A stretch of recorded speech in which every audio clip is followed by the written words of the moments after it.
মুসা নবীর উম্মত, ঈসা নবীর উম্মত, ইব্রাহিম নবীর উম্মত, বহু নবীর উম্মত এই দুনিয়া এসেছেন। কিন্তু যত উম্মত এই দুনিয়াতে এসেছেন, যদি আপনি জিজ্ঞেস করেন যে কোন নবীর উম্মত সর্বোত্তম, কোন নবীর উম্মত সর্বশ্রেষ্ঠ, তাহলে আপনাকে অন্য কোথাও যেতে হবে না। যেই কোরআন আপনার বাড়িতে রাখা আছে, সেই কোরআন শরীফ খুলুন। সূরা আলে ইমরানের মধ্যে 110 নম্বর আয়াতের মধ্যে আল্লাহ পাক বলেন, কুনতুম খায়রা উম্মাহ, হে আমার বান্দা বান্দীরা শোনো, অনেক উম্মত আমি দুনিয়ার বুকে পাঠিয়েছি, অনেক বান্দাকে আমি দুনিয়ার বুকে পাঠিয়েছি, তোমাদেরকে আমি পরিশেষে পাঠিয়েছি। শুনে নাও, আমি তোমাদেরকেই সর্বশ্রেষ্ঠ উম্মত করে দুনিয়ায় পাঠিয়েছি। বলেন সুবহানাল্লাহ। শেষ নবীর উম্মত সর্বোত্তম উম্মত, শেষ নবীর উম্মত সর্বশ্রেষ্ঠ উম্মত। কেন এই সর্বশ্রেষ্ঠ উম্মতের উপাধি শেষ নবীর উম্মতকে দেওয়া হলো? আল্লাহ পাক এর কারণও উল্লেখ করলেন, এর কারণও পবিত্র কোরআনের মধ্যে বলে দিলেন। আল্লাহ পাক বললেন, উখরিজাত লিন-নাস, তোমরা মানুষের জন্য প্রকাশ করা হয়েছে, তোমাদেরকে মানুষের জন্য প্রকাশ করা হয়েছে। তোমাদের কাজ কি? তা'মুরুনা বিল মারুফ, তোমরা ভালো কাজের আদেশ দিবে, ওয়া তানহাউনা আনিল মুনকার, এবং খারাপ কাজ থেকে মানুষকে বিরত থাকার আদেশ দিবে। বোঝা গেল আমাদেরকে আল্লাহ পাক সর্বশ্রেষ্ঠ উম্মত করে দুনিয়া পাঠিয়েছেন। তার কারণ হলো আমরা দুনিয়ায় এসে শেষ নবীর উম্মতের বৈশিষ্ট্য আল্লাহ পাক কোরআনের মধ্যে ইরশাদ করলেন যে শেষ নবীর উম্মতের বৈশিষ্ট্য হলো তারা ভালো কাজের আদেশ করবে, খারাপ কাজ থেকে মানুষকে নিষেধ করবে। আমাদের সকলের কাজ হলো যে আমরা নিজে ভালো পথের উপরে চলাফেরা করব আর মানুষকে ভালো কাজের আদেশ দেব, নিজে খারাপ কাজ থেকে বেঁচে থাকব, মানুষকে খারাপ কাজ থেকে বেঁচে থাকার আদেশ দিব। কিন্তু মুসলমান ভাই, আমরা যেই যুগে বসবাস করছি, এই যুগে মুসলমান নিজেই কুকর্মের মধ্যে লিপ্ত, নিজেই কি কুকর্মের মধ্যে লিপ্ত, নিজেই খারাপ কাজের সঙ্গে জড়িত। মুসলমান ভাই, বলার উদ্দেশ্য আজ আমার যে বিষয় সেটা হলো মুহররমুল হারাম। আমাদের কিভাবে পালন করতে হবে, মুহররম মাস আমাদের কিভাবে পালন করতে হবে, মুহররম আমরা কিভাবে উদযাপন করব, কিভাবে মুহররম পালন করব। আজ আমাদের সমাজে মুহররম মাসে অসংখ্য বিদআত প্রচলিত, অসংখ্য কুসংস্কার আমরা সমাজের মধ্যে দেখতে পাই। আর বাতিল পন্থীরা তথা ওয়াহাবি দেওবন্দীরা আমাদেরকে বলে যে সুন্নিরা তো মুহররম মাসে বেদাত কাজ করে, সুন্নিরা তো মুহররম মাসে কুসংস্কার করে।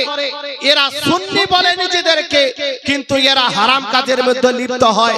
আমরা এমন কিছু কাজ করি, আমাদের সুন্নি জামাতকে বদনাম করে ফেলি, আহলে সুন্নাত ওয়াল জামাতকে বদনাম করি, সুন্নিদেরকে বদনাম করি, যার কারণে বাতিল পন্থীরা আমাদেরকে আমাদের বিরুদ্ধে বলার সুযোগ পায়। এজন্য মুসলমান, আজ আমি এই বিষয়টি নিয়ে আলোচনা করব যে মুহররম মাসে আমরা যেই কাজগুলি করি সেই কাজগুলো কতদূর ঠিক, আমাদের কোন কাজ করা উচিত, কিভাবে মুহররমুল হারাম পালন করা উচিত, আর কি থেকে আমাদের বিরত থাকা উচিত। মনে রাখবেন, নবী সাল্লাল্লাহু আলাইহি ওয়াসাল্লাম বলেন, কুল্লু বিদআতিন দালালাহ ওয়া কুল্লু দালালাতিন ফিন্নার। প্রত্যেক বিদআত হলো ভ্রষ্টতা, আর প্রত্যেক ভ্রষ্টতা মানুষকে জাহান্নামে নিয়ে যায়। বিদআত নামটি তো আপনারা শুনেছেন। এই বিদআতের অপব্যাখ্যা করে কিছু মাওলানা, বিদআতের অপব্যাখ্যা করে কিছু নামধারী শায়েখ। তারা বলে যে সব বিদআতই পথভ্রষ্টতা, বিদআতের কোনো প্রকার নেই, বিদআত ভালো হয় না, যত বিদআত আছে সব বিদআত খারাপই হয়। অথচ এটা একেবারে হাদিস বিরোধী কথা। আজ অনেকেই বলে যে সুন্নিরা বেদাতের প্রকার বানিয়েছে, ভালো বিদাত খারাপ বিদাত সুন্নিরা বানিয়েছে, কিন্তু বিদাতের কোনো প্রকার নেই। নামধারী আহলে হাদিসদের কিছু শাইখ স্টেজে এসে বলে যে যত বেদাত আছে, যত নতুন কাজ আছে, সমস্ত নতুন কাজ ইসলাম বিরোধী, ওই কাজ হারাম, ওই কাজ করা যাবে না। যদি কোনো কাজ নবীর যুগে না থাকে, যদি কোনো কাজ সাহাবীর যুগে না থাকে, তাহলে সেই কাজ করা শরীয়তের মধ্যে হারাম। পরবর্তীতে যদি কোনো আমল কেউ শুরু করে ফেলে, ওই আমল করা চলবে না, এই কথা তারা বলে। কিন্তু আমি বলতে চাই যে সুন্নিরা নিজের তরফ থেকে বিদআতের প্রকার তৈরি করেনি, বরং যেই নবীর আপনি আমি কলমা পড়ি, সেই নবী নিজেই নতুন কাজকে দুই ভাগে বিভক্ত করেছেন। বলেন সুবহানাল্লাহ। আমাদের নবী নতুন কাজকে দুই ভাগে বিভক্ত করেছেন। আপনি উঠান মুসলিম শরীফ, নবী সাল্লাল্লাহু আলাইহি ওয়াসাল্লাম বলেন, মান সান্না ফিল ইসলামে সুন্নাতান হাসানা ফালাহু আজরুহা। হে আমার উম্মত উম্মতিরা শোনো, যে ব্যক্তি ইসলাম ধর্মে কোন নতুন প্রথা চালু করবে, যদি সেই নতুন প্রথা ভালো হয়, সুন্নাতান হাসানা, যদি সেই নতুন প্রথা ভালো হয়, তাহলে যে ব্যক্তি ওই নতুন প্রথা চালু করবে সেও নেকি পাবে, এবং তারপরে যারা ওই প্রথার উপরে আমল করবে তারাও নেকি পাবে, আর তাদের সপরিমাণ নেকি যে ব্যক্তি চালু করেছে তাকে দেওয়া হবে। বলেন সুবহানাল্লাহ। নারায়ে তাকবীর, নারায়ে তাকবীর, নারায়ে রিসালাত, নারায়ে রিসালাত। কি বোঝা গেল? যে নতুন কাজ যদি ইসলামের বিরুদ্ধে না যায়, ভালো হয়, তাহলে যদিও ওটা নবীর যুগে নেই, যদিও ওটা সাহাবীর যুগে নেই, যদি ওটা তাবেঈনের যুগে নেই, তাবেঈর যুগে নেই, কিন্তু যদি ওই কাজ ভালো হয়, তাহলে আমার আপনার নবী বলছেন যে ওই কাজ যে ব্যক্তি প্রথম করলো, যেই ব্যক্তি ওই প্রথা প্রথম চালু করলো, তাকেও নেকি দেওয়া হবে। তারপরে যত লোক আমল করবে তাদেরকেও নেকি দেওয়া হবে, এবং তাদের সপরিমাণ নেকি ওই ব্যক্তিকে দেওয়া হবে যেই ব্যক্তি ওই ভালো প্রথা চালু করেছে। বলেন সুবহানাল্লাহ। তারপরে আমার আপনার নবী বললেন, ওমান সান্না ফিল ইসলামে সুন্নাতান সাইয়্যিআহ। যে ব্যক্তি ইসলাম ধর্মে কোন খারাপ প্রথা চালু করবে, ইসলাম বিরোধী কোন প্রথা, কোরআনের বিরুদ্ধে কোন প্রথা চালু করে, হাদিসের বিরুদ্ধে কোন প্রথা চালু করে, তাহলে যে ব্যক্তি ওই নতুন প্রথা, খারাপ প্রথা, খারাপ নিয়ম চালু করলো, ওই ব্যক্তি তো গুনাহগার হবে। তারপরে যত লোক ওই খারাপ প্রথার উপরে আমল করবে তারাও গুনাহগার হবে, এবং তাদের গুনাহ ওই ব্যক্তিকে দেওয়া হবে যেই ব্যক্তি ওই খারাপ প্রথা চালু করেছে। কি বোঝা গেল? যদি কোন নতুন কাজ হয়, যদি সেটা ভালো হয়, যে চালু করলো সেও নেকি পাবে, যারা তার উপরে আমল করবে তারাও নেকি পাবে। আর যদি কোনো খারাপ প্রথা কেউ চালু করে, তো যে ব্যক্তি চালু করবে সে তো গুনাহগার হবে, যারা তার উপরে আমল করবে তারাও গুনাহগার হবে, আর তাদের গুনাহ যে ব্যক্তি ওই প্রথা চালু করেছে, সূচনাকারী, আবিষ্কারক, তাকে ওই গুনাহ নিতে হবে। নবী আলাইহিস সালাম নতুন কাজকে দুই ভাগে বিভক্ত করলেন। এরপরেও নামধারী আহলে হাদিসদের, ওয়াহাবীদের এই কথা বলা যে সমস্ত নতুন কাজ জাহান্নামে নিয়ে যায়, নতুন কাজ কোনোদিন ভালো হতে পারে না, এটা এই কথা নবী সাল্লাল্লাহু আলাইহি ওয়াসাল্লামের বিরুদ্ধে চলে যায়, সহিহ মুসলিমের হাদিসের বিরুদ্ধে চলে যায়। এবার আপনাদের বলি, বেদাতকে উলামায়ে কেরাম পাঁচ ভাগে বিভক্ত করেছেন। মৌলিকভাবে বিদআতের দুই প্রকার, মন্দ বিদআত, ভালো বিদআত। তারপরে যেটা মন্দ বিদআত সেটা অনেক সময় মাকরুহ হয়, অনেক সময় হারাম হয়, আর যেটা ভালো বিদআত সেটা অনেক সময় ওয়াজিব হয়, অনেক সময় মুস্তাহাব হয়, অনেক সময় মুবাহ তথা বৈধ হয়। বলেন সুবহানাল্লাহ। এবার আপনাদের আমি নিয়ে যাই যেই দিকে নিয়ে যেতে চাইছি, যে আমরা মুহররম মাসে যেই কাজগুলি করছি ওই কাজগুলি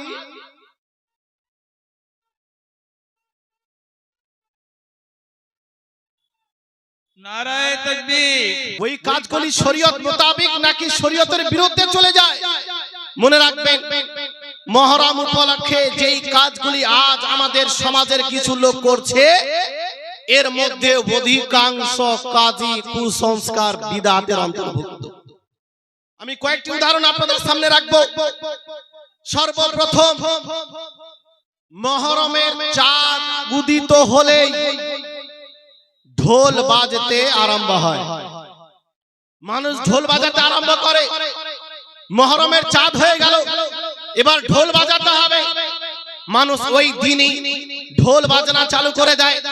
মুসলমান ভাই, আপনাকে বলতে চাই যে মুহররম মাস কি আমাদের কাছে এই জন্য আছে যে ওই মাসে আমাদেরকে ঢোল বাজাতে হবে? মনে রাখবেন, মুহররমুল হারাম মাসে এমন একটি ঘটনা ঘটেছে, যখন ওই ঘটনার দিকে মানুষের ব্রেইন যায়, আন্তরিক ভাবে সে দুঃখিত হয়। মনে রাখবেন, এই মুহররম মাসের 10 তারিখে আমাদের সকলের ইমাম ইমামে হুসেন রাদিয়াল্লাহু তাআলা আনহু সহ তার বংশধরকে অন্যায়ভাবে শহীদ করা হয়েছে। আমি আপনাকে জিজ্ঞেস করতে চাই, যদি আপনার বাড়িতে, যদি আপনার ফ্যামিলির মধ্যে কোন সদস্যকে কোন জালিম অন্যায়ভাবে হত্যা করে দেয়, যদি মার্ডার করে দেয়, আপনাকে জিজ্ঞেস করতে চাই, আপনি ওই দিনে বাৎসরিক হিসেবে মিলাদ ফাতিহা করবেন, জলসা জুলুস করবেন, নেক কাজ করবেন, নাকি ওই দিনে আপনি ঢোল নিয়ে এসে ঢোল বাজাবেন যে আমার ছেলেকে এই দিনে হত্যা করা হয়েছিল, এই জন্য আমি এই দিনে ঢোল বাজাচ্ছি? মুসলমান ভাই, আপনি একদিকে দাবি করেন যে আমি ইমাম হুসেনের মান্যকারী, ইমাম হুসেনের প্রেমিক, ইমাম হুসেনকে ভালোবাসি, কিন্তু যেই দিনে ইমাম হুসেনকে অন্যায়ভাবে শহীদ করা হলো, ওই দিন উপলক্ষে আপনি কিভাবে ঢোল বাজাতে পারেন? আপনার গ্রামে ওই সমস্ত লোকদেরকে কিভাবে প্রবেশ করতে দিতে পারেন যারা ইমাম হুসেনের বিরুদ্ধে গিয়ে ঢোল বাজায়? মনে রাখবেন, যদি আপনি হিস্ট্রি পড়েন তো দেখবেন ইমাম হুসেনকে শহীদ করার পরে ইয়াজিদিরা খুশি পালন করার জন্য ঢোল বাজিয়েছিল। আমি আপনাকে জিজ্ঞেস করতে চাই, আপনি ওই দিনে ঢোল বাজিয়ে কিসের প্রমাণ দিতে চাইছেন যে আপনি ইয়াজিদকে সমর্থন করেন? আপনি কি ইয়াজিদের অনুসারী? আপনি কি ইয়াজিদের প্রেমিক? যদি আপনাকে জিজ্ঞেস করি, আপনি কোনোদিন এই কথা বলবেন না যে আমি ইয়াজিদের অনুসারী, ইয়াজিদকে সমর্থন করি। যদি এই কথাই আপনার মধ্যে থাকে, তাহলে আপনার কর্ম এর বিরুদ্ধে কেন যাচ্ছে? আপনার কাজ এর বিরুদ্ধে কেন যাচ্ছে? আমাদের মুসলিম সমাজের মধ্যে কিছু সুন্নি লোক আছে যারা মুহররম মাসে মদ খেয়ে স্ট্যান্ডে স্ট্যান্ডে বাড়ি বাড়ি গিয়ে ঢোল বাজিয়ে বেড়ায় আর আহলে সুন্নাত ও জামাতকে বদনাম করে। এই জন্য আমি আপনাদের বলি যে মুহররম মাস এটা ঢোল বাজানোর মাস নয়, এটা ইমাম হুসেনকে স্মরণ করে তার পথে চলার মাস। বলেন সুবহানাল্লাহ। কিসের মাস? ইমাম হুসেনকে স্মরণ করে তার মতো সবর করার মাস। কিন্তু আপনি ওই দিনে মদ খেয়ে ঢোল বাজাচ্ছেন। মনে রাখবেন, নবী সাল্লাল্লাহু আলাইহি ওয়াসাল্লাম বলেছিলেন বুখারী শরীফের মধ্যে, লা ইয়াকুনান্না মিন উম্মতি আকওয়ামুন ইস্তাহিল্লুনাল হিররা ওয়াল হারিলা ওয়াল মাযিফা। নবী আলাইহিস সালাতু ওয়াস সালাম বুখারীর হাদিসের মধ্যে বলেন যে নিশ্চয় আমার উম্মতের মধ্যে এক সম্প্রদায় হবে যারা ব্যভিচারকে, পুরুষদের জন্য রেশম কাপড়কে এবং মদ খাওয়াকে এবং বাদ্যযন্ত্রকে, ঢোল বাজনাকে হারাম হওয়া সত্ত্বেও হালাল মনে করবে। এটা কে বলেছেন? আমাদের নবী বলেছেন জিনা ব্যভিচার ইসলামের মধ্যে হারাম। কিন্তু কিছু লোক এই জিনা ব্যভিচারের মধ্যে শুধু লিপ্ত হবে না, এমন যুগ আসবে ওই যুগে এটাকে বৈধ করে নেবে। এমন যুগ আসবে যেই যুগে মদ খাওয়াকে মানুষ হালাল মনে করে নিবে, রেশমের কাপড় পুরুষদের জন্য হারাম, মহিলাদের জন্য জায়েজ, নবী পাক বললেন এমন একটি যুগ আসবে আমার উম্মতের কিছু সম্প্রদায়, কিছু লোক ওই কাজকে হারাম আপনার মানবে না, হালাল মনে করে নিবে। তারপরে বললেন বাজনা, বাদ্যযন্ত্র, এটা ইসলামের মধ্যে হারাম, কিন্তু আমার কিছু উম্মত এটাকে জায়েজ মনে করে নিবে। আপনার আমার নবী যেই কাজকে হারাম করে ঘোষণা করছেন, আপনি ওই ঢোল বাজনা নিয়ে এসে ইমাম হুসেনের নামে ঢোল বাজিয়ে প্রমাণ করছেন যে আমি ইমাম হুসেনের প্রেমিক। কখনো না, আপনি ইমাম হুসেনের প্রেমিক কখনোই হতে পারেন না। যদি ইমাম হুসেনের প্রেমিক হতেন, ওই দিনে ইমাম হুসেনের নামে ফাতিহা করে তার পথে চলা প্রতিশ্রুতি করতেন। কিন্তু দুঃখের বিষয়, মুহররম মাস মানে ঢোল বাজনার মাস, নাউজুবিল্লাহ। এটা একটি খারাপ বিদআত, এমন কাজ যেই কাজ আপনাকে জাহান্নামের মধ্যে নিয়ে যাবে। এই প্রথা থেকে, এই খারাপ কাজ থেকে আমাদের বিরত থাকতে হবে। দ্বিতীয়, তাজিয়া। মুহররম মাসে তাজিয়া বানাতে আরম্ভ করে অনেকেই। মনে রাখবেন, প্রচলিত তাজিয়া সম্পর্কে আমাদের উলামায়ে আহলে সুন্নাত ওয়াল জামাত ঐক্যমত পোষণ করেছেন। এই প্রচলিত তাজিয়া সম্পূর্ণভাবে নাজায়েজ ও হারাম। কেন এই প্রচলিত তাজিয়াকে উলামায়ে কেরাম নাজায়েজ বলে কেন ফতোয়া প্রদান করলেন? তার কারণ হলো প্রচলিত তাজিয়ার মধ্যে আমরা অসংখ্য বিদআত, অসংখ্য কুসংস্কার আপনার কি বলে তার সঙ্গে জড়িত করে দিয়েছি, তার সঙ্গে যুক্ত করে দিয়েছি। কি কুসংস্কার? তাজিয়াকে মানুষ ইমাম হুসেনের আসল রওজা মনে করে, যেটা ইমাম হুসেনের আসল রওজা, অথচ তাজিয়া কি ইমাম হুসেনের আসল রওজা? ইমাম হুসেনের রওজা কারবালার ময়দানে আছে, এটা কেবল তার নকশা।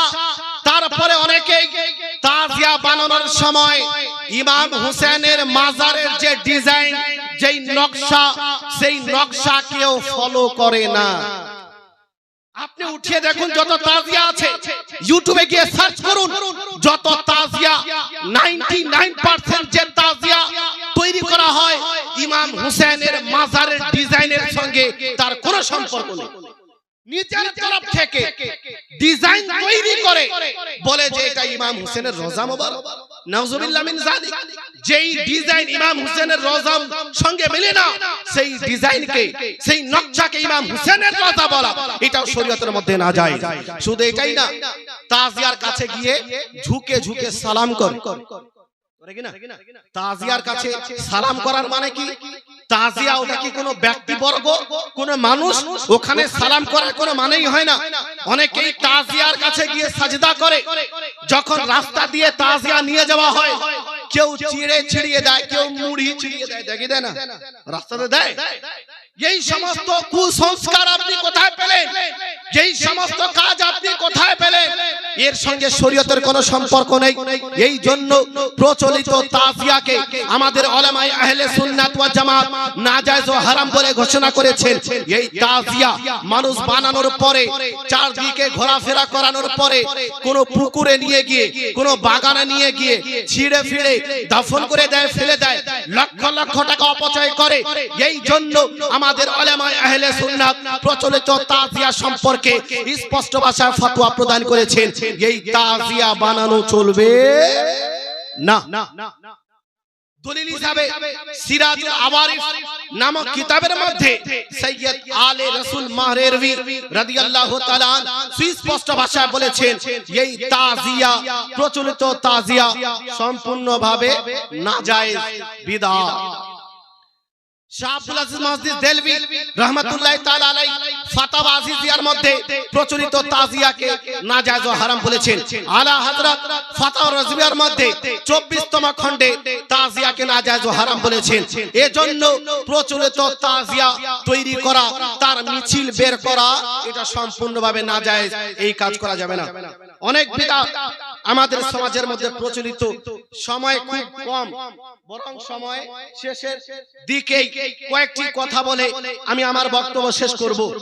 অনেক জায়গাতে ইমাম বাড়া তৈরি করা হয়েছে। দাহা ইমাম বাড়া তৈরি করা হয়েছে কিনা, আছে কিনা? ওই ইমাম বাড়ায় গিয়ে কি করে, আমাদের কিছু সুন্নি ফাতিহা করে, ওখানে গিয়ে জানোয়ার জবাই করে। মনে রাখবেন, ইমাম বাড়া বলতে শরীয়তের মধ্যে কোনো জিনিস নেই। ইমাম হুসেনের আসল রওজা, ওই জায়গাতে গিয়ে আপনি উপস্থিত হন, ফাতিহা পাঠ করেন, তার ওসিলা নিয়ে দোয়া করেন। কিন্তু এই বানাওয়াট ইমাম বাড়া, যে ইমাম বাড়ায় কারো দেহ নেই, কারো শরীর নেই, এই যে ইমাম বাড়া বলা হয়, দাহা বলা হয়, এখানে কি ইমাম হুসেন রাদিয়াল্লাহু তাআলা আনহুর দেহ আছে? বলেন না, এখানে ইমাম হুসেনের দেহ মোবারক আছে না। এই ইমাম বাড়ায় কারো দেহ নেই, কারো শরীর নেই, বানাবাট ভাবে কবরের মতো তৈরি করে দেওয়া হয়, কেউ দাঁড়িয়ে তৈরি করে দেয় এটাকে। মনে রাখবেন, ইমাম বাড়া তৈরি করা এটা সম্পূর্ণভাবে নাজায়েজ ও হারাম। ইমাম বাড়া তৈরি করা বেদাত। ওই ইমাম বাড়া গিয়ে ফাতিহা করা, ওই ইমাম বাড়া গিয়ে উরুস পালন করা, এটা সম্পূর্ণভাবে বেদাত, সম্পূর্ণভাবে হারাম। আলা হযরত ইমামে আহলে সুন্নাত ফাতাওয়া রাসমিয়া 24তম খণ্ডের মধ্যে ইমাম বাড়া তৈরি করাকে বিদআত বলে ফতোয়া দিয়েছেন। তার সঙ্গে সঙ্গে হুজুর ফকিহ মিল্লাত সহ সমস্ত আমাদের এই কাছের যে সমস্ত ফুকাহে কেরাম এটাকে নাজায়েজ বলেছেন। এই জন্য ইমাম বাড়ায় যাওয়া যাবে না, ইমাম বাড়ায় গিয়ে ফাতিহা করা যাবে না। অনেকেই ইমাম বাড়ায় গিয়ে মান্নাত করে আসে, আমার অমুক কাজ হয়ে গেলে এই ইমাম বাড়ায় একটি খাসি জবাই করব, মুরগা দিয়ে যাব। মনে রাখবেন, ইমাম বাড়ায় গিয়ে মান্নাত করা এটাও নাজায়েজ, ওই মান্নাত পূর্ণ করা এটাও শরীয়তের মধ্যে নাজায়েজ। ইমাম বাড়া গিয়ে ফাতিহা করা যাবে না, এটা টোটালি বিদআত, কুসংস্কার। কিন্তু আমাদের সুন্নিরা লিপ্ত, এটা শিয়াদের তৈরিকৃত একটি কাজ, তারা এই কাজ আরম্ভ করেছে, সুন্নিদের সঙ্গে কোনো সম্পর্ক নাই। এই জন্য ইমাম বাড়াতে যাওয়া যাবে না, সেই জায়গাতে গিয়ে কোনো কাজ করা যাবে না। হুজুর বাহরুল উলুম রাহমাতুল্লাহি তাআলা আলাইহি সুস্পষ্টভাবে ফতোয়া দিয়েছেন, ফতোয়া বাহরুল উলুমের মধ্যে ইমাম বাড়ায় গিয়ে ফাতিহা করা এটা সরাসরি নাজায়েজ। এজন্য ইমাম বাড়া থেকে আমাদের বেঁচে থাকতে হবে। অনেক জায়গায় দেখা যায় মুহররম মাসে ওই ইমাম বাড়ায় গিয়ে মাজারে গিয়ে মাটির তৈরিকৃত ঘোড়া রেখে আসে, আছে না, মাটির তৈরিকৃত ঘোড়া ওই দাহার সামনে, ইমাম বাড়ার সামনে মাজারে গিয়ে রেখে চলে আসে। অথচ ইসলাম বলছে, ইসলাম ধর্মে জীবের মূর্তি তৈরি করা, ফটো তৈরি করা, জানদারের ফটো তৈরি করা, মূর্তি তৈরি করা এটা সম্পূর্ণভাবে হারাম এবং জাহান্নামে যাবার কাজ।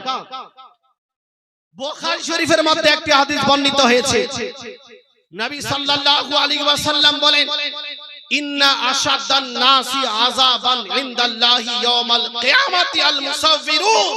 হে আমার উম্মত উম্মতিরা শোনো, কাল কিয়ামতের দিনে সবচেয়ে বেশি আযাব ওই ব্যক্তিকে দেওয়া হবে যেই ব্যক্তি কোন জানদারের ছবি তৈরি করে, মূর্তি তৈরি করে। ঘোড়া বানিয়ে আপনি মাজারে দিয়ে আসছেন, এই কাজকে আমার নবী বলছেন হারাম। এতটা হারাম যে সবচেয়ে কঠিন শাস্তি ওই লোককেই দেওয়া হবে, আর আপনি ইমাম বাড়ায় গিয়ে ওই মাটির ঘোড়া দিয়ে আসছেন। কোথায় এই নিয়ম আর নীতি আপনি পেয়েছেন? এজন্য আপনার মাটির তৈরিকৃত ঘোড়া ইমাম বাড়ায় হোক বা মাজারে হোক দিয়ে আসা এটা শরীয়তের মধ্যে সম্পূর্ণভাবে হারাম। মুহররম মাসে কোথাও 9 তারিখে, কোথাও 10 তারিখে মেলা লাগানো হয়, কালিয়াচকে লাগানো হয় না? হ্যাঁ, কালিয়াচকে তো আরো হয়। মনে রাখবেন, মুহররম মাস কি উৎসবের মাস, এইভাবে নাচাকুদা করার মাস? কিসের মাস? আন্তরিকভাবে একটি মানুষ দুঃখিত হবে, যদিও শোক পালন করা এখন জায়েজ নেই, কিন্তু আন্তরিকভাবে মানুষ দুঃখিত হবে যে মুহররমের 10 তারিখে ইমাম হুসেনকে শহীদ করা হয়েছে। আপনার ছেলেকে যদি কেউ শহীদ করে দেয়, আপনি কি ওই দিনে মেলায় যাবেন? বলেন না, মেলায় যাওয়ার সাহস আছে? ওই দিনে আপনার জামাইকে বলবেন যে আমার মেয়েকে নিয়ে আর তোমার শালিকে নিয়ে ঘুরতে যাও মেলায়, কোন মতেই আমরা বলতে পারবো না। কিন্তু আপনাকে জিজ্ঞেস করতে চাই, যেই 10 তারিখে ইমামকে অন্যায়ভাবে শহীদ করা হলো, সেই দিনে আপনি যাচ্ছেন মেলায় ঘুরতে, নিজের জামাই বেটিকে পাঠাচ্ছেন মেলায় ঘুরতে। মনে রাখবেন নবী সাল্লাল্লাহু আলাইহি ওয়াসাল্লাম বলেন, আল্লাহ পাকের নিকটে সবচেয়ে ঘৃণিত জায়গা হলো মেলা। সবচেয়ে ঘৃণিত জায়গা কি? মেলা। সবচেয়ে অপছন্দনীয় জায়গা হলো মেলা। আর মুহররম উপলক্ষে আপনি যাচ্ছেন ওই মেলায় ঘুরতে, মুহররমের সঙ্গে মেলার কোনো সম্পর্ক নেই। মুহররম তো মুহররম, অন্য কোনো মাসেও এই মেলার সঙ্গে ইসলামের কোনো সম্পর্ক নেই। এই জন্য মুহররম উপলক্ষে যারা মেলার আয়োজন করে, যারা নিজের গ্রামে নিজের এলাকায় মেলা লাগায়, এরাও টোটালি গুনাহগার। আর যারা ওই মেলায় যাবে তারাও চরম পর্যায়ের গুনাহগার। বরং নবী পাকের কথা অনুযায়ী এরা হলো জাহান্নামী। নবী আলাইহিস সালাম বিদআত কে যদি কেউ করে মন্দ বিদআত জাহান্নামী বলেছেন। এই মেলা আপনি কোথায় পেলেন? মেলার সঙ্গে মুহররমের কোনো সম্পর্ক নেই। এই জন্য মুহররম উপলক্ষে মেলায় যাওয়া চলবে না। মুহররম উপলক্ষে মানুষ অনেকেই শিয়াদের মজলিসে যায়, রাফেজিদের মজলিসে যায়। শিয়ারা বানাবাট ঘটনা উল্লেখ করে মানুষকে ধোঁকা দেয়, রাফেজিরাও বানাবাট ঘটনা উল্লেখ করে মানুষকে ধোঁকা দেয়। এই জন্য আলা হযরত রাদিয়াল্লাহু তাআলা আনকে ফাতাওয়া রাজবিয়ার মধ্যে প্রশ্ন করা হয়েছিল যে শিয়াদের মজলিসে যাওয়া অথবা রাফেজিদের মজলিসে যাওয়া কিরূপ? ইমামে আহলে সুন্নাত জবাব দিলেন যে রাফেজিদের মজলিসে যাওয়া, শিয়াদের মজলিসে যাওয়া এটা সম্পূর্ণভাবে নাজায়েজ ও হারাম। এজন্য কোন শিয়ার মজলিসে যাওয়া যাবে না, কোন রাফেজের মজলিসে যাওয়া যাবে না। ওই দিনে আপনি আশুরার দিনে 10 তারিখে আপনি রোজা রাখেন, এই রোজা রাখা হলো নবী পাকের সুন্নাত। বলেন সুবহানাল্লাহ। আপনি রোজা রাখেন, ফাতিহা করেন ইমাম হুসেনের নামে, এই কাজগুলি না করে এই সমস্ত বিদআতে, এই সমস্ত কুসংস্কারে লিপ্ত হয়ে নিজেকে সুন্নি মনে করা, এটা বোকামি ছাড়া কিছু নয়। অনেকেই মুহররম মাসে নিজের দেহকে আঘাত করে, শিয়াদের মতো ব্লেড দিয়ে, বিভিন্ন রকমের লাঠি দিয়ে নিজের দেহকে আঘাত করে আর বলে যে ইমাম হুসেনের বড় আশিক। শোনো, আল্লাহ পাক বলে নিজের এই হস্তদ্বয় দ্বারা নিজের দেহকে আঘাত করিও না। শোক পালন করা এটা কেবলমাত্র 3 দিন অবধি যায়। স্ত্রী শুধুমাত্র 4 মাস 10 দিন শোক পালন করবে, এটা তার জন্য যায়। স্ত্রী বাদ দিয়ে বাকি কোন মানুষের জন্য 3 দিনের বেশি শোক পালন করা যায় নেই। আজ প্রায় 1400 বছর হতে চলেছে, এখন আপনি শোক পালন করছেন। আপনি পড়েননি বুখারী? ইমাম বুখারী হাদিস নকল করেছেন যে 3 দিনের বেশি শোক পালন করা জায়েজ নেই। আপনি এখনো শোক পালন করছেন, এটা সম্পূর্ণভাবে হারাম। এই জন্য নিজের শরীরকে আঘাত করে মুহররম পালন করা এটাও শরীয়তের মধ্যে নাজায়েজ ও গুনাহের কাজ। এজন্য মুসলমান ভাই, আমি বলবো যে মুহররম মাস আমরা শরীয়ত মোতাবেক পালন করব। যেইভাবে আমাদের বুজুর্গানের দিন মুহররম পালন করেছেন সেইভাবে পালন করব, এটা না নিজের তরফ থেকে বিদআতের মধ্যে লিপ্ত হয়ে যাব। খুবই দুঃখের বিষয়, আমরা সুন্নি হয়ে সুন্নি জামাতকে বদনাম করছি। একবার দুরূদ শরীফ পাঠ করেন, বক্তব্য শেষ। আল্লাহুম্মা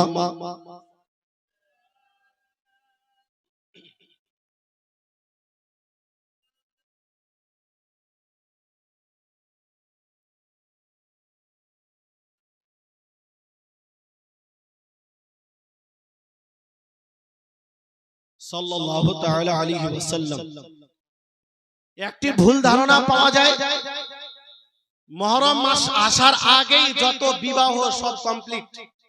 কেন মুহররম মাসে বিবাহ হবে না? আপনার দিকে হয় মুহররম মাসে বিবাহ? প্রায় নাই, হয় না। কেন মুহররম মাসে বিবাহ জায়েজ নেই? এই কথা প্রচার আছে, কিন্তু মনে রাখবেন শরীয়তের দৃষ্টিতে ইসলামের মতে বছরে কোনো এমন একটি দিন নেই যেই দিনে বিবাহ করা হারাম। এমন একটাও দিন নেই, এক মাস তো দূরের কথা, একটাও দিন নেই, বরং এক ঘন্টাও নেই, এক মিনিটও নেই যেই মিনিটে বিবাহ করা হারাম। এক মিনিটও নেই, প্রত্যেক মুহূর্তে বিবাহ করা যায়। তো আপনি এই ধারণা কোথা থেকে তৈরি করলেন যে মুহররম মাসে বিবাহ করা যাবে না? নিজের তরফ থেকে মশলা বানিয়ে নিয়েছেন, নিজের তরফ থেকে শরীয়ত বানিয়ে নিয়েছেন। মনে রাখবেন নবী আলাইহিস সালাম বলেন, মান আফতা বিগাইরি ইলমিন কানা ইসমুহু আলা মান আফতা। যে ব্যক্তি না জেনে ফতোয়া প্রদান করবে, যাকে ফতোয়া দিবে তার গুনাহ ওই নামধারী মুফতিকেই নিতে হবে। আজকাল তো অনেকেই মুফতি হয়ে গেছে না, চায়ের দোকানে অনেক মুফতি, মুফতির কাছে গিয়ে প্রশ্ন করে নজরানা দিয়ে ফতোয়া নিয়ে আসতে হয়। কিন্তু এখন তো চায়ের দোকানে মুফতির অভাব নেই, ফ্রিতেই ফতোয়া দেওয়ার জন্য রেডি হয়ে আছে। আপনি এই ফতোয়া কোথায় পেলেন? মনে রাখবেন মুহররম মাসেও যদি কেউ বিবাহ করতে চায় নিশ্চিত রূপে সে বিবাহ করতে পারে, জায়েজ আছে, এতে কোন রকমের কোনো সমস্যা নেই। আর একটি আমল, মুহররম মাসে লাঠি খেলা হয় কিনা? খুব নাচানাচি হয়। লাঠি খেলা ইসলাম কি এটারই নাম? নাচানাচি করতে হবে। মনে রাখবেন এই সমস্ত খেলাধুলাকে ইসলাম হারাম বলে সাব্যস্ত করেছে। নবী আলাইহিস সালাম বিশেষ তিনটি খেলা বাদ দিয়ে বাকি খেলাকে নাজায়েজ বলেছেন। স্ত্রীর সঙ্গে হাসি ঠাট্টা করা এটা জায়েজ, তীর ধনুক নিয়ে খেলাধুলা করা এটা জিহাদের প্রস্তুতির জন্য এটা জায়েজ, অনুরূপ ভাবে ঘোড়া দৌড় এটাও জায়েজ। এই ব্যতীত বাকি যে খেলাগুলো আছে এই খেলাগুলো না জায়েজ। তবে হ্যাঁ, ক্রিকেট খেলা, ফুটবল, ভলিবল এই সমস্ত খেলা কিছু শর্তে জায়েজ আছে। সময় অনেক লাগবে বললে আমার আধুনিক মাসাইলের মধ্যে ওই শর্তগুলো উল্লেখ করেছি যে কোন কোন শর্ত পাওয়া গেলে খেলা জায়েজ। কিন্তু যেই শর্তগুলো জরুরি সাধারণভাবে ওই শর্তগুলি পাওয়া যায় না। বাজি যেন না থাকে। ক্রিকেট খেলার সময় বাজি রাখি কিনা? বাজি রাখি সাধারণত, জিতলে 100 টাকা, হারলে 100 টাকা দিতে হবে। এই খেলা না জায়েজ, এটা জুয়া। অনুরূপ ভাবে খেলতে খেলতে নামাজের সময় পার না হয়ে যায়, জামাত যেন না ছুটে, এটাও না জায়েজ। যদি হাঁটুর উপরে কাপড় চলে আসে এটাও সম্পূর্ণভাবে না জায়েজ। কিন্তু যেই খেলাগুলো হচ্ছে এই শর্তগুলো কি পাওয়া যাচ্ছে? যায় না। এজন্য এই খেলাগুলো যেহেতু শর্ত পাওয়া যাচ্ছে না, না জায়েজ।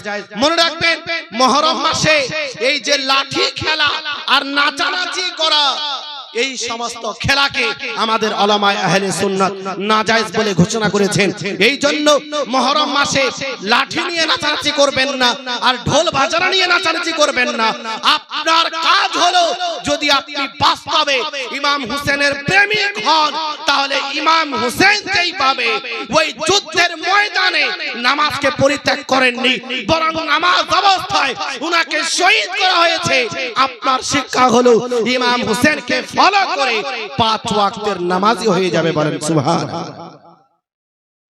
এটা হলো ইমাম হোসেনের আসল প্রেমিকের নাম, যে মদ খেয়ে ঢোল বাজায় আর লাঠি নিয়ে নাচানাচি করে। ইমাম হোসেনের সঙ্গে তার কোনো সম্পর্ক নেই।